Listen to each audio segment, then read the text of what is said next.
امام راضی کہتے ہیں کہ سیدہ فاطمہ الزہرا رضی اللہ تعالی عنہ کے دونوں شہزادے حسنین کریمین بیمار ہو گئے تو سیدہ نے منت مانگی کہ بچوں کو شفا ہوگی تو 3 روزے رکھوں گی۔ شفا ہو گئی، روزے بھی رکھ لیے۔ اور جب مولا علی شیر خدا روزہ رکھنے کے لیے بیدار ہوئے، سیدہ فاطمہ الزہرا بیدار ہوئی تو امام حسن اور حسین بھی اٹھ گئے۔ 7-8 سال کی عمر ہے، اماں جی ہم نے بھی رکھنا ہے۔ صبح کھجور اور دودھ سے روزہ رکھ لیا گیا۔ عین افطاری کے وقت مولا علی کہتے ہیں فاقے چل رہے تھے، کہیں سے میں جون لایا تھوڑے سے۔ سیدہ فاطمہ الزہرا نے پیس کر روٹیاں پکائیں۔ وہ وقت جو بڑا مشکل ہوتا ہے افطار کا، کہتے ہیں اس وقت جب کھانے کے لیے بالکل ہاتھ آگے بڑھنے لگے اور امید تھی کہ ابھی سیدنا بلال اللہ اکبر کہیں گے تو روزہ کھلے گا، لیکن ابھی چند ہی منٹ رہتے تھے کہ دروازے پر ایک فقیر نے صدا دی۔ کہنے لگا سارے مدینے کے دروازے کھٹکھٹا آیا ہوں، قحط ہے، فاقہ ہے، اے رسول اللہ کے خاندان والو، میں یتیم ہوں، کسی نے بتایا ہے کہ اور کوئی دروازہ کھلے نہ کھلے سیدہ کا دروازہ تیرے لیے ضرور کھلے گا، کیا یتیم کو روٹی ملے گی؟ تو حضرت مولا علی نے بچوں کی طرف دیکھا ہی تھا کہ امام حسن ساری روٹیاں جا کے دروازے پہ دے آئے۔ کھجور اور پانی سے افطار ہو گیا۔ صبح پھر کھجور اور دودھ سے روزہ رکھا۔ امام راضی کہتے ہیں عین وہ وقت جب افطار کا ٹائم آیا تو پھر دروازے پہ کسی نے صدا دی، کہا رسول اللہ کے خاندان والوں میں مسکین ہوں، رات سے روٹی کھائی ہے، نہ صبح کھا سکا نہ دوپہر، کسی نے بتایا ہے کہ اس دروازے سے خالی کوئی نہیں جاتا۔ امام حسن نے پھر سارا لنگر اٹھایا اور پھر جا کے دے دیا۔ تیسرا دن پھر ہوا۔ مجھے لگتا ہے جب افطار کا ٹائم آیا ہوگا نا تو یہ خود ہی سارے دروازے پہ دیکھتے ہوں گے، یہ کوئی آیا نہیں لینے والا ابھی تک، لگتا ہے کہ نظریں دروازے پہ تھیں۔ عین افطار کے وقت 3 روٹیاں جب جاؤں کی پک کے آئی، ایک بھکاری نے صدا دی، کہنے لگا میں قیدی ہوں، آج ہی قید سے رہائی ملی ہے، پہلے دن کسی کے دروازے پہ صدا دی ہے روٹی ملے گی۔ امام حسن وہ کھانا دے کے واپس لوٹے، کھجور اور پانی سے افطار ہوا، اور جیسے ہی مسجد نبوی میں تینوں باپ بیٹا نماز پڑھنے گئے تو مولا علی کہتے مجھے بتانا نہیں پڑا، رسول کریم نے میری طرف دیکھ کے فرمایا علی تیرا، فاطمہ کا، حسن اور حسین کا 3 دن والا عمل خدا کو بھی بڑا پسند آیا ہے اور محمد مصطفیٰ کو بھی بڑا پسند آیا، وہ بڑا پسندیدہ عمل۔ میں کہتا ہوں کہ حضرت فاطمہ نے نا ان کی تربیت پہلے ہی کر دی تھی، 3 دن بغیر افطار کے روزہ رکھنے کی، وہ ٹریننگ گھر سے ہو چکی تھی۔ اب میدان کربلا میں 3 دن بھوکا پیاسا رہنا ان کے لیے مشکل نہیں تھا، وہ تو ان بچوں کے لیے مشکل ہوتا ہے جو کھانا دیر سے پکنے سے برتن توڑنے شروع کر دیتے۔ وہ بچے بلیک میل ہوتے جن کو ایک وقت ان کے پسند کا کھانا نہ ملے تو وہ گھر میں جو ہے وہ ادھم شروع کر دیتے ہیں، جن کی ماں نے عادت ڈالی ہو کہ بیٹا 3 دن بھوکے پیاسا رہنا ہوا تو رہ لینا، لیکن کسی بھی بادل کے ساتھ کمپرومائز نہ کرنا، ان کے لیے اتنا مشکل نہیں تھا۔ ان کی تربیت ہوئی، ان کی ٹریننگ ہوئی، پھر اللہ نے ان کی سیرت میں رنگ بھرے، ان کے کردار میں حسن آیا، وقار آیا۔ حضرت امیر معاویہ رضی اللہ تعالیٰ عنہ نے ایک شخص کو بھیجا مدینہ منورہ شام سے، تو اس نے کہا میں نے امام حسین سے ملنا ہے، تعارف کیا ہے؟ جناب امیر معاویہ فرمانے لگے مسجد نبوی میں جانا جس کے گرد لوگ سب سے زیادہ ادب سے بیٹھے ہوں اور جس کی باتیں سب سے زیادہ میٹھی ہوں اور جس کی نظریں سب سے زیادہ جھکی ہوں اور جس کے چہرے پر تمہیں سب سے زیادہ وقار نظر آئے، وہی علی کے بیٹے حسین ہوں گے۔ جو سب سے زیادہ تمہیں وہاں ماحول کے اندر جو شخص نظر آئے، پوچھنے کی ضرورت نہیں پڑے گی۔ تو شخص کہتا میں مدینے آیا تو میں نے واقعی ایک شخص کو دیکھا، شہد کے گرد مکھیوں کا اتنا ہجوم نہیں ہوتا جتنا امام حسین کے گرد رسول اللہ کے غلاموں کا ہجوم تھا، لیکن نظریں جھکی ہوئی، باتیں میٹھی، لہجہ گداز، لفظوں میں رانائی، اور لوگ کئی باتیں پوچھتے تو علی کے صاحبزادے ایک آدھ جملہ بولتے تو لگتا یہ کہ وہ جملہ سیدھا دل میں اترتا چلا جاتا ہے۔ امام علی مقام کے کردار میں نا کچھ باتیں بڑی زیادہ تھیں، بہت زیادہ تھیں، بڑا حسن تھا۔ ایک بات تو یہ تھی امام حسین رضی اللہ تعالیٰ عنہ کا علم و فضل بڑا کمال کا تھا۔ ایک دفعہ صحابہ میں مسئلہ بن گیا کہ بچہ پیدا ہوتا ہے تو اس کا وظیفہ کیسے لگانا ہے. امام حسین کا علم و فضل بتا رہا ہوں, علم و فضل. تو بات بڑی پیچیدہ ہو گئی. حضرت عبداللہ ابن زبیر کے پاس لوگ آئے, کہنے لگے کہ آپ بڑے صاحب علم و فضل ہیں, آپ نے حضور علیہ الصلوۃ والسلام کے ساتھ وقت گزارا ہے, تو مسئلے کو حل کریں کہ بچہ پیدا ہونے کے بعد حکومت اگر وظیفہ لگائے گی تو کب لگائے گی. جب بحث طول پکڑ گئی, مسئلہ حل نہیں ہوتا تھا, تو حضرت عبداللہ ابن زبیر کہنے لگے ہم سے نہیں حل ہوگا. ایک بندہ ہے جس کے سینے میں رسول اللہ صلی اللہ تعالی علیہ وسلم کے نور نبوت کا فیضان ہے, وہ یہ مسئلہ حل کریں گے. تو کہا وہ کون سے؟ آپ فرمانے لگے جب ہم سے مسائل حل نہیں ہوتے تو ہم ان کے علم سے فائدہ اٹھاتے ہیں. کہا کون ہے؟ کہا جناب امام حسین. تو لوگ حضرت امام حسین کے پاس گئے کہ حضرت یہ ایک مسئلہ الجھ گیا ہے کہ بچہ پیدا ہو تو وظیفہ کب لگانا ہے. فرمایا الجھنے والی بات ہی کوئی نہیں, پیدا ہونے کے بعد جب وہ پہلی دفعہ آواز نکالے تو اس کا وظیفہ لگا دو. اس کا مطلب یہ ہے کہ وہ دنیا میں آ گیا ہے, اس نے اپنے آنے کا اظہار کر دیا ہے, اعلان کر دیا ہے, اب اس کا وظیفہ لگا دو. تو اس پر پھر صحابہ کا اتفاق ہو گیا. امام حسین کے علم سے, فضل سے لوگ فیض اٹھاتے تھے. پھر اس کے ساتھ ساتھ امام حسین کا ذوق عبادت بڑا شاندار تھا, بڑا زبردست ذوق. علامہ جوزی نے لکھا ہے وکان الحسین رضی اللہ تعالی عنہ فاضلا کثیر الصوم والصلاۃ والحج والصدقۃ وافعال الخیر جمیعا. آپ فرماتے کہ امام حسین زیادہ نمازیں پڑھنے والے تھے, کثرت سے سجدے کرنے والے, کثرت سے روزے رکھنے والے, زیادہ حج کرنے والے, اور امام حسین صدقہ دینے والے اور نیکی کے کاموں میں شدت کرنے والے. امام حسین کا جو ذوق عبادت تھا وہ اتنا شاندار تھا کہ آپ فرض نماز کے علاوہ روزانہ 100 رکعت نماز نفل ادا فرمایا کرتے. اور امام حسین فرماتے زندگی میں کبھی ایسا نہیں ہوا کہ 3 دن گزر گئے اور حسین کا قرآن پاک ختم نہ ہوا. 25 حج کیے امام حسین نے مدینہ منورہ سے مکہ مکرمہ پیدل جا کے, 25 حج. اب تو نسبت والے لوگوں کو عبادت کی ضرورت نہیں نا, اللہ ماشاءاللہ کہتے ہیں نسبت بڑی ہے. بھئی جن کی نسبت اتنی خاص تھی کہ حضور نے فرمایا یہ فاطمہ کے نہیں میرے بیٹے ہیں, ان کا تو حال یہ ہے کہ فرض کے علاوہ 100 نفل, 3 دن سے پہلے ختم قرآن پاک, 25 حج فرمائے. تو کس نسبت کی بات کرتا ہے؟ یہ نسبتیں تو ہیں جو انسان کو عبادت کے قریب کرتی ہیں. لوگوں نے معیار ہی بدل دیا ہے. حضرت سیدنا امام حسین کی شہادت کے بعد حضرت عبداللہ ابن زبیر رضی اللہ تعالیٰ عنہ نے قاتلان حسین سے خطاب کیا اور فرمانے لگے اللہ کی قسم تم نے اس شخص کو شہید کیا ہے جو راتوں کو لمبے لمبے قیام کرتا تھا, اور تم نے اس شخص کو شہید کیا ہے جس سے میں دن میں جب بھی ملتا تھا تو وہ روزے سے ہوتا تھا. تم نے اس شخص کو شہید کیا جو قائم اللیل تھا, صائم الدہر تھا, اس شخص کو تم نے شہید کیا. آپ کو پتہ ہے کہ میدان کربلا میں جب 9 محرم کو ابن سعد نے امام حسین سے کہا کہ جنگ کرو اگر یزید کی بیعت نہیں کرنی, تو امام حسین نے فرمایا 1 رات کی مہلت دے دو,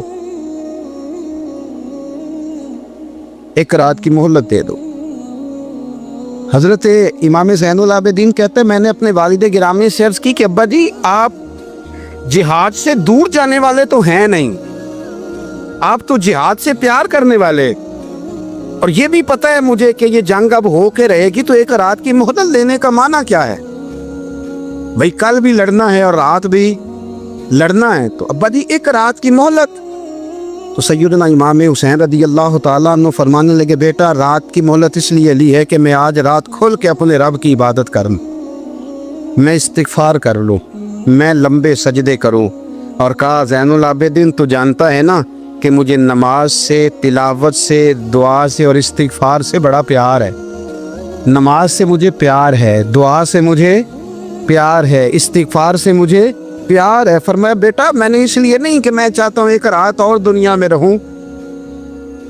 تو امام زین العابدین فرماتے امام علی مقام نے سجدے پہلے بھی بڑے کیے, پر 9-10 کی درمیانی رات جو ان کے سجدے تھے وہ میں نے کبھی نہیں دیکھے. فرماتے ہیں تیمم کے ساتھ وہ رات کی جو عبادتوں کا رنگ تھا وہ میں نے کبھی نہیں دیکھا. امام علی مقام کا عبادت کا ذوق تھا, شوق تھا, لذت تھی. آپ یقین کریں ایسے ایسے عجیب بہانے ہم لوگوں کہتے ہیں میرا نماز میں دل نہیں لگتا, تو میں کہتا ہوں تیرا گپ شپ میں کس طرح لگتا ہے, تیرا موبائل پہ کیسے لگتا ہے بھائی؟ یہ تو بھائی ذوق کی بات ہے۔ امام حسین کہتے ہیں مجھے قرآن پاک سے پیار ہے، مجھے تلاوت سے پیار ہے، مجھے دعا سے پیار ہے، مجھے استغفار سے پیار۔ بھائی جس کو جس چیز سے پیار ہوگا دل لگ جائے گا۔ ہم نے کبھی پیار کیا ہی نہیں اس سے، جن چیزوں سے پیار ہے وہاں دل لگ جاتا ہے۔ یہ ایک بہانہ ہے، ورنہ کثرت سے عبادت کرنا، ذوق پیدا کرنا، یہ تو اہل اللہ کا طریقہ ہے۔ والذین یبیتون لربہم سجدا وقیاما، رب کے بندوں کی علامت یہ ہے کہ وہ راتیں سجدے اور قیام میں گزار دیتے۔ تو امام حسین کی سیرت کا کمال ہے کہ ذوق عبادت رکھتے تھے۔ دوسری بات جو امام علی مقام کی سیرت میں بڑی شاندار ہے وہ یہ ہے کہ سخی بڑے تھے۔ ایک قول سنانا ہے آپ کو امام حسین کا، اور خواہش میری یہ ہے کہ میرے حاضرین اور ناظرین اس قول کو رٹا لگا کے یاد کریں، اس قول کو انشاءاللہ۔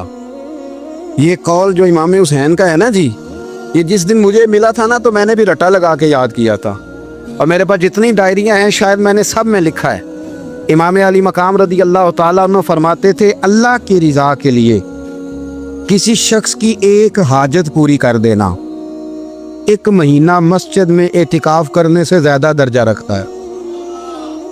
ایک بندے کی ایک حاجت پوری کر دینا 1 مہینہ پورا مسجد میں اعتکاف کرنے سے زیادہ درجہ رکھتا ہے۔ خدا کے بندے تو ہیں ہزاروں اور بنوں میں پھرتے ہیں مارے مارے، میں اس کا بندہ بنوں گا جس کو خدا کے بندوں سے پیار ہوگا۔ کسی بندے کی ایک حاجت پوری کرنا 1 مہینہ اعتکاف میں بیٹھنے سے زیادہ افضل ہے۔ اسی لیے تو میرے حبیب کریم علیہ السلام نے فرمایا تو رب کے بندوں کی حاجتیں پوری کرنے میں لگ جا، رب تیری حاجتیں پوری فرما دے گا۔ امام علی مقام فرماتے تھے ایک حاجت کسی کی پوری کرو۔ حضرت جناب سیدہ زینب بنت ابی رافع کہتی ہیں کہ سیدہ فاطمہ الزہرا ایک دن اپنے دونوں شہزادوں کو لے کے، جب حضور کی طبیعت مبارک بظاہر علیل تھی جس میں حضور کا وصال ہوا، دونوں شہزادے لے کے سیدہ فاطمہ نبی کریم کی بارگاہ میں گئی، کہنے لگی یا رسول اللہ میرے بچوں کو کچھ دیجئے سیدہ پاک۔ تو حضور اٹھ کے بیٹھ گئے، اس کندھے سے امام حسن کو لگایا اور اس سے امام حسین کو لگایا اور فرمایا فاطمہ یہ جو میرا حسن ہے نا اس کو میں اپنی ہیبت اور سرداری دیتا ہوں، اور فرمایا یہ جو میرا حسین ہے نا حسین کو میں اپنی جرت اور سخاوت دیتا ہوں، میرا حسین جرت مند ہوگا اور سخی ہوگا۔ داتا گانج بخش علی حجویری، امام الاولیاء، سید الاصفیاء، داتا صاحب کشف المعجوب میں فرماتے ایک دن نا امام حسین کے پاس ایک شخص آیا بڑی دور سے کچھ مانگنے، کہا حضور کچھ دیجئے۔ وہ شخص کہتا ہے کہ میرا ظرف یہ تھا کہ 4-5 دینار ملیں گے۔ تو امام حسین فرمانے لگے تھوڑی دیر بیٹھ جا، رزق آ رہا ہے۔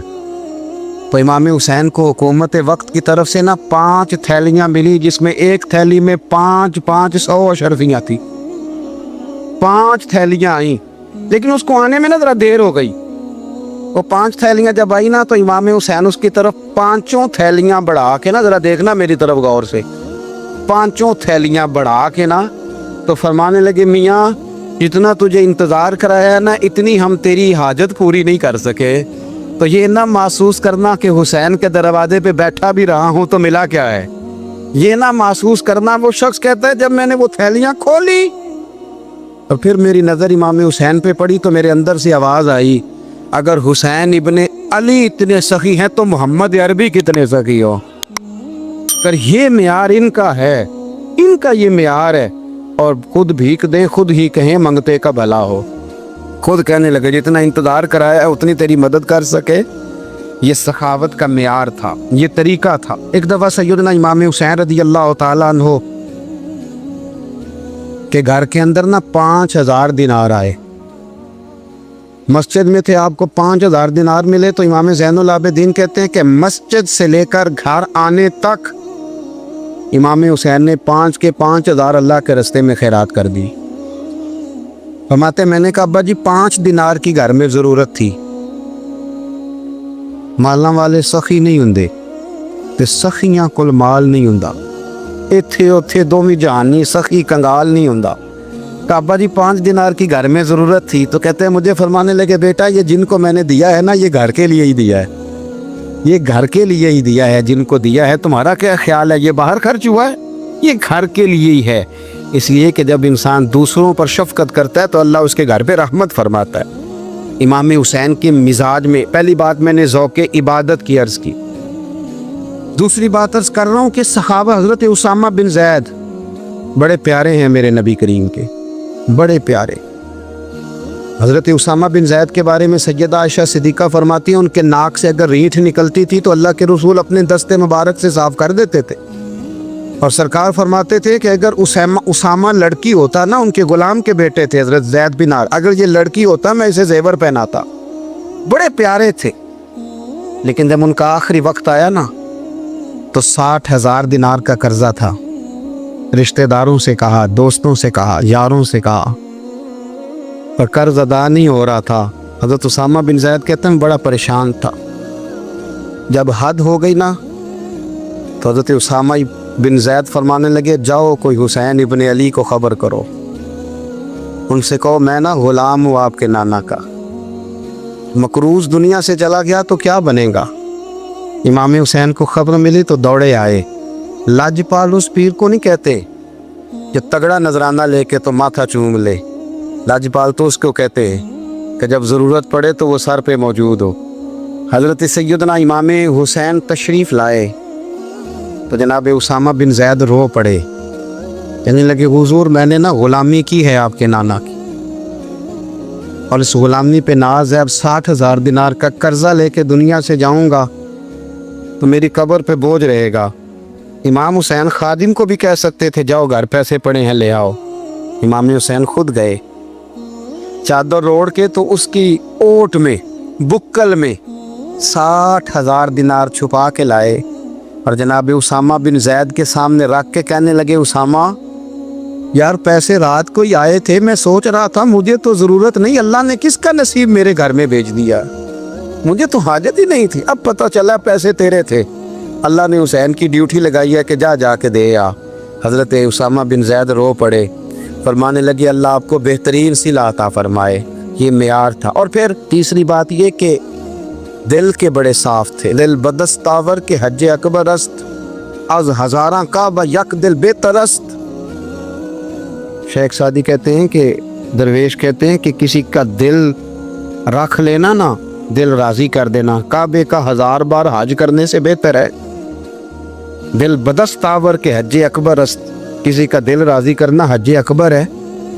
امام بڑا ہی پیار کرتے تھے، گھوڑے پہ جا رہے تھے، کچھ فقیر غریب لوگ بیٹھ کے روٹی کھا رہے تھے، کہاں رہے تھے سڑک کے کنارے، تو امام زین العابدین فرماتے ہیں کہ جب امام حسین گزرے تو انہوں نے آواز دی حضور دل کرتا ہے ہمارے ساتھ بیٹھ کے روٹی کھائیں، کائنات کے مالک و مختار کے نواسے اور دنیا کے سب سے بڑے شہزادے گھوڑے سے اترے اور غریبوں کے ساتھ سڑک پہ بیٹھ گئے، روٹی کھانے لگے اور دیر تک کھاتے رہے، اور جب فارغ ہو گئے تو فرمانے لگے کھانے کی ضرورت بھی نہیں تھی، حاجت بھی نہیں تھی، پر تم نے آواز دی تو دل رکھنے کو بیٹھ گیا تھا، اگر اجازت دے تو چلا جاؤں۔ یہ مزاج تھا، یہ طبیعت تھی۔ آپ کے ایک بھائی ہیں چھوٹے، حضرت محمد بن حنفیہ نام ہے، حضرت مولا علی شیر خدا رضی اللہ تعالیٰ عنہ کی دوسری بیوی سے۔ ایک دن حضرت امام حسین ان کے گھر میں بیٹھے تھے تو کسی بات میں نا اختلاف رائے ہو گیا، تو امام علی مقام ناراض ہو گئے، فرمایا آج کے بعد تیرے گھر نہیں آؤں گا، رومال اٹھایا چلے گئے۔ لوگوں نے حضرت محمد بن حنفیہ رضی اللہ تعالیٰ عنہ سے کہا حسین تو ناراض ہو گئے، کبھی نہیں آئیں گے۔ آپ فرمانے لگے بھائی تمہارا ہے کہ میرا؟ جی بھائی تو آپ کے ہیں۔ فرمایا اگر کہو تو چند منٹوں میں حسین واپس آئے۔ جناب ناراضگی ہو گئی ہے۔ فرمایا ناراضگی ہوئی ہے پر میں اس کے دل کی نرمی کو تو جانتا ہوں نا، اس کے مزاج کے اندر جو محبت ہے اس سے تو ابھی آئے۔ کہا جناب وہ کیسے؟ فرمانے لگے دیکھنا ذرا۔ تو امام حسین نے خط لکھا، حضرت محمد بن حنفیہ نے روکا لکھا، کہنے لگے حسین میرے باپ کا نام بھی علی ہے اور آپ کے باپ کا نام بھی علی ہے، پر ایک فضیلت ایسی ہے جس میں میں آپ کا مقابلہ نہیں کر سکتا، وہ یہ ہے کہ آپ سیدہ فاطمہ تو زہرا کے لال ہیں، آپ محمد مصطفیٰ علیہ السلام کے نواسے ہیں۔ کہنے لگے بھائی جان آپ نے نانا جان کی وہ حدیث تو سنی ہوگی کہ دو لوگ ناراض ہو جائیں تو جو صلح پہلے کرے جنت میں پہلے جائے گا۔ فرمانے لگے دل میرا کر رہا تھا کہ پہلے صلح کر لوں، لیکن پھر بڑے بھائی کو پشت کروں گا جنت میں جاتے ہوئے، یہ بھی تو بے ادبی ہے نا۔